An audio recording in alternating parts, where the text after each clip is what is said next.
तुम्हाला या व्हिडिओमध्ये आमच्या संत्रा बागेत आंबे बहार नियोजन कसं केलं जातं याबद्दल सांगणार आहे.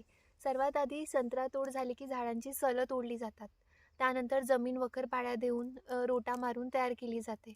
आवश्यकता असल्यास झाडांच्या बुडाजवळ जे तण असतं ते काढून टाकलं जातं आणि झाडांना आळं केल्या जातात. त्यानंतर बोडो पेस्ट झाडांच्या खोडाला लावलं जातं. मग खते दिली जातात. आमच्याकडे जे काही ऑर्गॅनिक खतं उपलब्ध असेल ते आम्ही टाकत असतो. जसं की एरंडी खत आणि शेणखत सध्या आता उपलब्ध आहे. आणि आमच्याकडे ॲग्रीकॉन कंपनीचं काला किट पण आहे 25 किलोची बॅग. तेही आम्ही शेणखत आणि एरंडी खतात मिक्स करून झाडांच्या बुडाजवळ टाकणार आहोत.